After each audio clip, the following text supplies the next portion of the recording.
Y el tema que elegimos para compartir hoy es este. Gracias. El valor de la bondad. El valor de la bondad.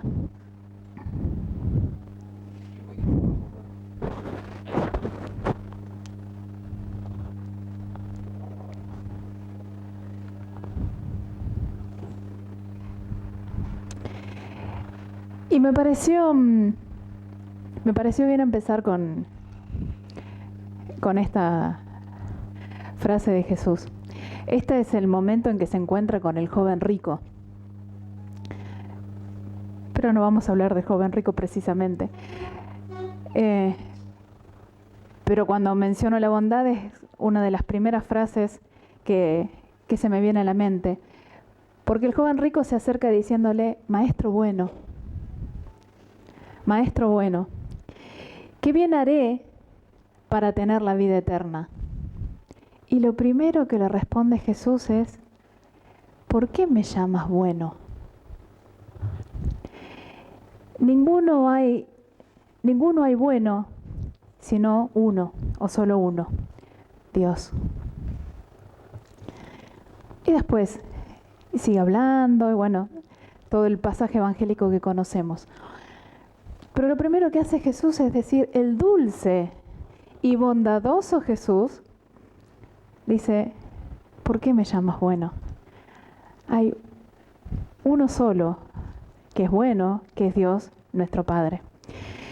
La enseñanza cristiana, Jesús siempre lo presenta como un Padre bondadoso. Claro, Jesús estaba cambiando toda una serie de paradigmas en el pueblo hebreo, que sí creían en ese Dios creador, único, todopoderoso, pero de poder. Y Jesús habla de un Padre amoroso y bueno. Y es ese Padre amoroso y bueno que Jesús le presenta o acerca a la humanidad. La enseñanza espírita, que es cristiana, sus bases son cristianas, de la misma forma que como Jesús lo presenta a Dios como un Padre bueno, bondadoso, soberanamente justo y bueno. Y es en el libro de los Espíritus, en la pregunta número 13, donde Kardec menciona los atributos de Dios, y entonces dice, bueno, es único, es todopoderoso, es soberanamente justo y bueno. Y entonces los Espíritus dicen, sí, es así. La sabiduría de las leyes divinas, la bondad de las leyes divinas se manifiestan en las cosas más grandes y más pequeñas. Para aquel corazón que quiere observar, están ahí, están puestas de manifiesto. Dios, como afirmación, es soberanamente justo y bueno. Y ahora sí. En el Evangelio, ya que lo estaba nombrando, aparecen mucha cantidad de veces, iba a decir un número, aparece mucha cantidad de veces la bondad de Jesús. Si lo buscáramos precisamente, bondad de Dios, bondad divina, bondad de Jesús, aparece continuamente en todos los capítulos. Y siempre se hace referencia en las enseñanzas cristianas a su bondad.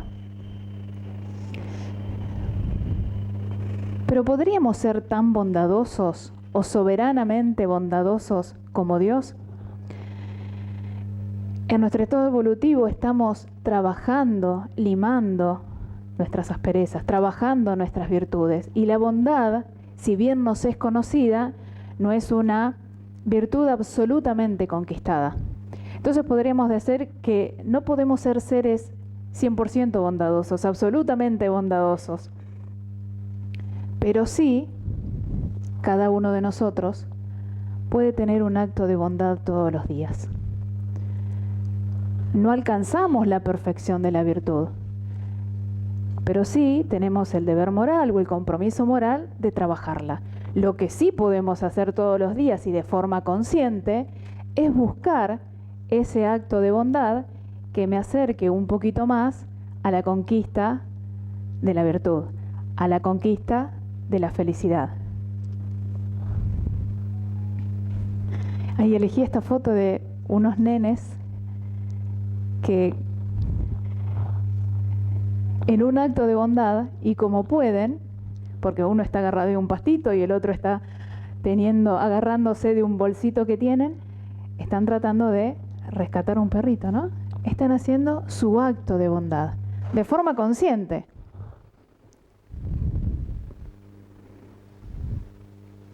Y nuevamente yendo al Evangelio y hablando sobre la bondad, hay un mensaje muy lindo de Vicente de Paúl,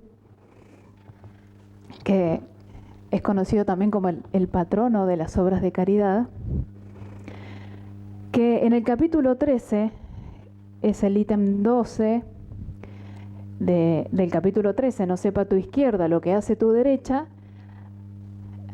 nos llama a la acción, nos llama a la reflexión y nos dice: sed buenos, amparad a vuestros hermanos, dejad de lado la horrible llaga del egoísmo.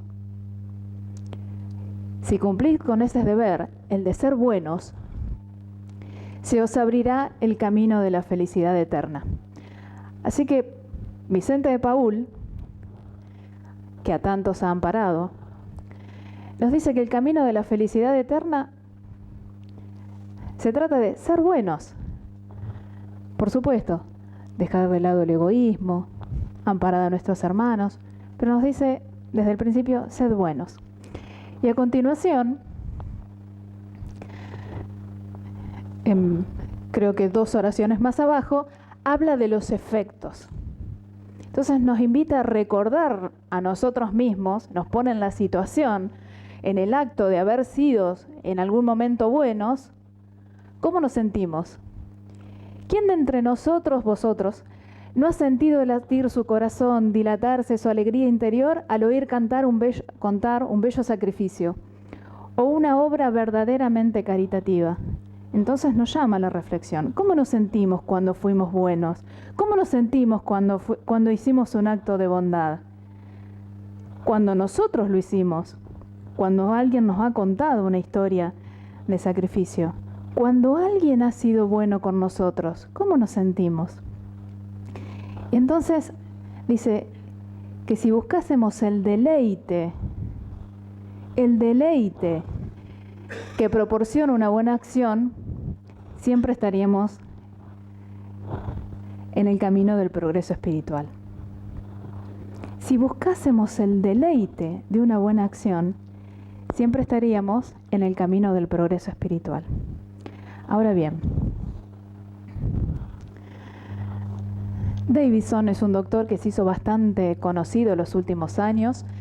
Es un doctor, es un neurocientífico, neuropsicólogo y no sé cuántas cosas más, pero que realizó a partir de los años 90 investigaciones que no se habían hecho hasta ese momento.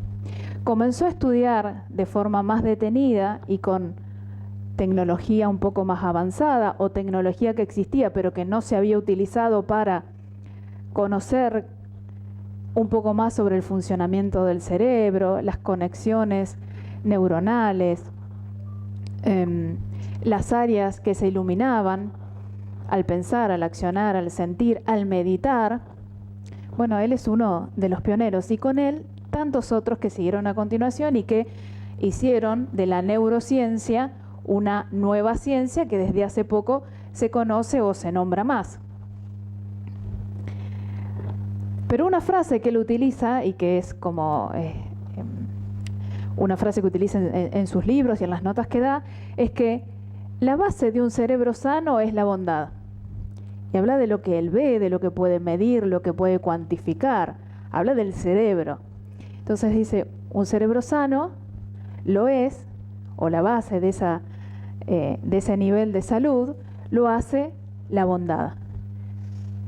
Y además dice eso, se puede entrenar. Entonces dice, está diciendo además que todo el mundo puede sanarse, puede tener un cerebro sano, que eso se puede entrenar. O sea que todos podríamos ser buenos. Cuenta una experiencia. Dice que un poco antes de los años 90, 1990, a mí me parece que es hace poco, pero quizás a otros les parece que es hace mucho, como a Lauti. decide encarar investigaciones de este estilo, se lo cuenta a algunos de sus colegas y les dice que lo que él cree que tiene que hacer es usar resonancia magnética funcional, tomografía por emisión de positrones, en los monjes tibetanos, que estaban acostumbrados a meditar y a conseguir ciertos niveles de concentración y meditación que se sabía que ellos conseguían. Y que se iba a ir a la India, al Tíbet, en un viaje de exploración y de investigación, pero también en un viaje de autoconocimiento. Y dice que sus colegas le dijeron: estás loco, te trastornaste. ¿A dónde vas a ir? Si ahora te dieron las becas, te dieron la plata para las investigaciones, ¿cómo vas a dejar todo y te vas a ir al medio de la montaña al Tíbet? Creo que lo deben haber dicho en otras palabras. ¿O no? Estás trastornado. ¿Qué vas a hacer? Y entonces él dijo: yo junté 4 cosas y me fui, porque tenía la intuición de que ese era el camino que tenía que seguir en mis investigaciones. Recorrí la India, aprendí sobre meditación y pude llegar a los famosos monjes tibetanos. Pero por esas cosas, vueltas de la vida, terminé conociendo al Dalai Lama. Y entonces yo me presenté, que era el doctor no sé quiénto y no sé cuánto, y que había conocido esto y estaba estudiando esto y que pensaba, le pedía que sus monjes viniesen a ser estudiados a mi super laboratorio. Y entonces dice que el Dalai Lama, con un hombre de muy buen humor y con mucho acierto, le dijo que lo admiraba por sus investigaciones, pero lo que él entendía, por lo que este doctor le estaba contando, es que estaban centrados en el estrés, en la ansiedad y en la depresión. Justamente era lo que él quería tratar, era lo que él quería atacar.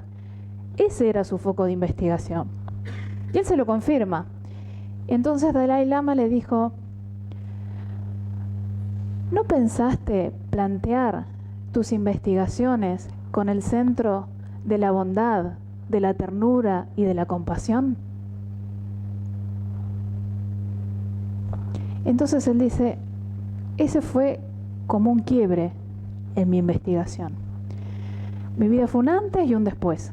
Un antes y un después porque mi foco personal estuvo en la bondad, en la ternura y en la compasión. Y entonces decidí en ese momento que mis investigaciones tendrían que tomar ese rumbo. Antes de irse, le prometió al Dalai Lama que él intentaría que la bondad, la ternura y la compasión fuesen el centro de sus investigaciones. Y juntos recordaron que son palabras que no aparecían en las investigaciones científicas. De esas palabras no se hablaba. Entonces, volví a mi laboratorio y ahora encaucé las investigaciones con el centro en la bondad, en la ternura y en la compasión. Con tantas cosas nos hemos encontrado. Entonces decía, a nivel cerebral hemos podido diferenciar la empatía de la compasión. La empatía, sentir lo que otros sienten, y la compasión, como el compromiso de hacer algo por lo que el otro siente, sobre todo si es un sentimiento de angustia, de tristeza. Cerebralmente son distintos. En un caso se activan centros del cerebro del dolor y en otro caso se activan las zonas motoras. Y ahí comprendimos que quien siente compasión por otra persona siente que algo debe hacer. Por eso se activan las zonas motoras, porque la compasión es acción. Tantas cosas hemos descubierto. Con la bondad en particular. Hemos estudiado que cuando una persona realiza un acto de bondad, sana. Porque la serotonina, un neurotransmisor que está en el cerebro, se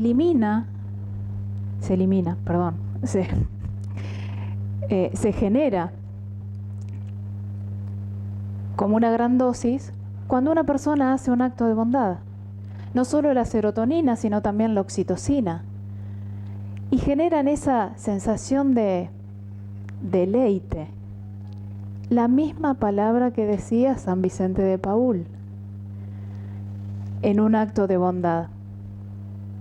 Cuando alguien hace un acto de bondad, la serotonina invade el cuerpo. Aumentan los niveles del sistema inmunológico. Como hay oxitocina también circundando en el cuerpo, se protege el corazón, etcétera, etcétera, etcétera. El primer beneficiado, evidentemente, cuando alguien hace un acto de bondad, es quien hace el acto de bondad. Pruebas, hay pruebas, está todo medido. Pero pudieron medir también que cuando alguien es receptor de un acto de bondad, recibe la misma dosis de los mismos neurotransmisores, de las mismas hormonas, su sistema inmunológico se dispara y siente esa misma sensación placentera y de deleite al ser receptor de un acto de bondad.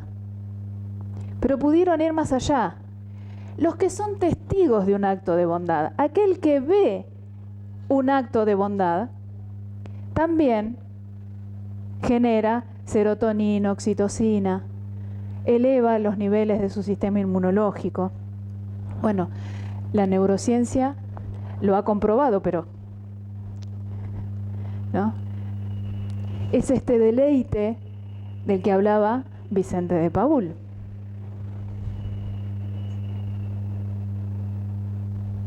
Todo eso pasa con la bondad. Todo eso pasa con la bondad. Y entonces, nuevamente, bueno, no podremos ser absolutamente bondadosos, pero sí todos los días de forma consciente podremos buscar aportar nuestra cuota de bondad. Todos los días de forma consciente nos podemos proponer hacer un acto de bondad.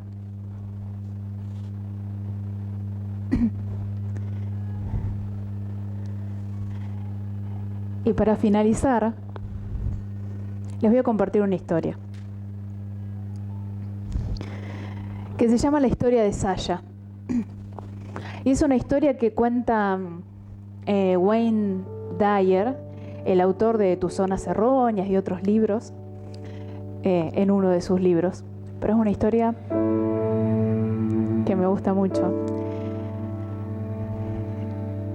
Y se llama así, la historia de Sasha. Y cuenta que un padre, en un acto escolar, al finalizar el año escolar,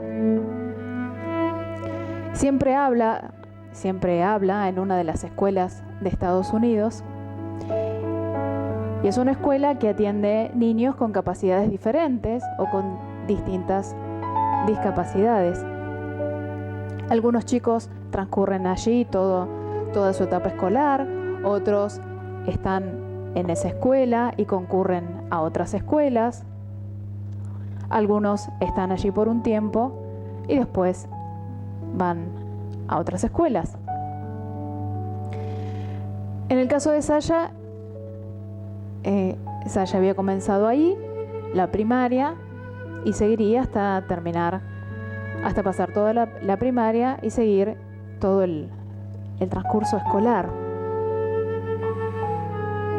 Habían invitado a hablar a algunos de los papás y este papá decidió levantarse, agradecer al personal, a las maestras, a los auxiliares, a los directivos. Y les dijo que tenía una reflexión que él quería compartir con todos. Y dijo, yo le voy a titular La historia de Sasha. Y es así como la conocemos. Él dice que se empezó a plantear dónde estaba la perfección en su hijo Sasha. Si Dios es perfecto, Dios es perfecto. Y todo lo que hace Dios es perfecto. Porque mi Sasha Tiene dificultades para recordar números, para recordar fechas, para recordar citas. ¿Por qué le cuesta recordar o confunde una figura con otra?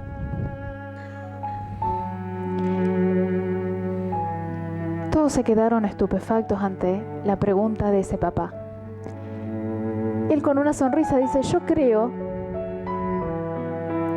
que cuando Dios envía al mundo un niño como Misaya, lo envía para demostrarnos que la perfección que Él busca está en la acción o la reacción que tienen los hombres ante un niño como Él.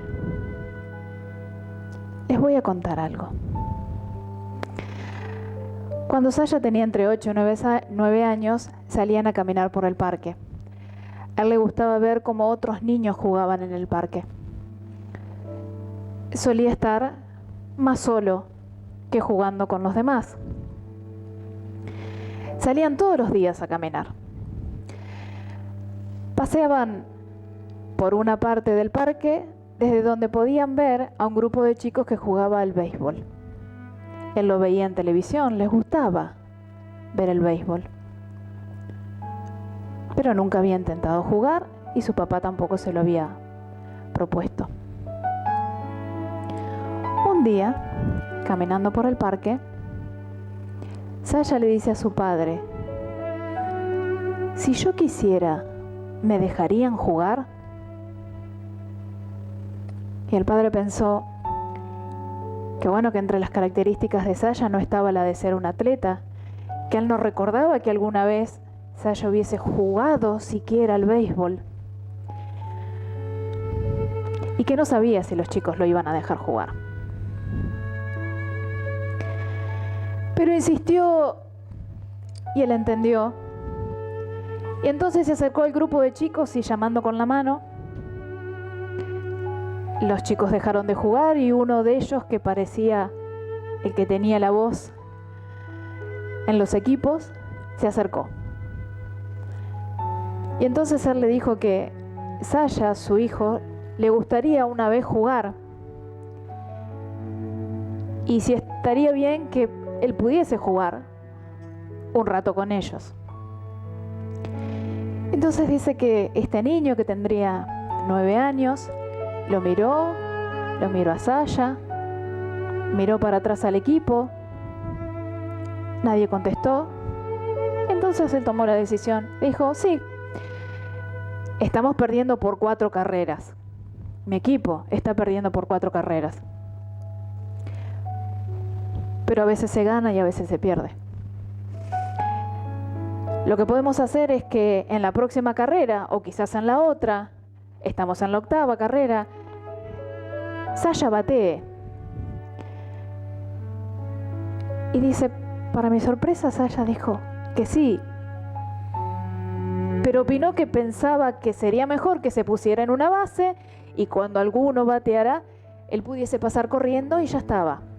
Con eso ya había jugado y con eso ya estaría bien. Pero dice que el chico no le hizo caso y lo invitó a sentarse en el banco con el resto. El padre dice: yo fui testigo de algo maravilloso. En poco, esas 4 carreras de diferencia fueron nada más que 2. Las bases estaban llenas, el mejor bateador en la última base, así que podría entrar y volver a batear. Y el que seguía en la fila para batear era Misaya. Y me pregunté, ¿dejarían estos niños que mi niño tomara el bate y quizás perdiesen la oportunidad de ganar? ¿O lo dejarían jugar de todos modos? Él dice, para mi sorpresa, le hicieron señas que era su turno. Así que Saya se paró en el medio y agarró el bate. Claramente nunca había agarrado un bate. Nunca. No sabía ni agarrarlo de la posición correcta. Dice, el lanzador se dio cuenta, así que se acercó unos pasos y con cierta delicadeza lanzó la pelota para que él pudiese batearla. No lo consiguió. En un segundo intento toma la pelota y se acerca un poco más para tirar la pelota. Él intenta batear, pero no lo consigue. El padre pensó, bueno, tirará la pelota una vez más, él no podrá batearlo, y bueno, cumplido. Lo invitaron a jugar, pero bueno, 3 veces no pudo batear, está muerto. Así que bueno, ahí termina el juego para él y todo sigue como estaba antes, nada se modificó.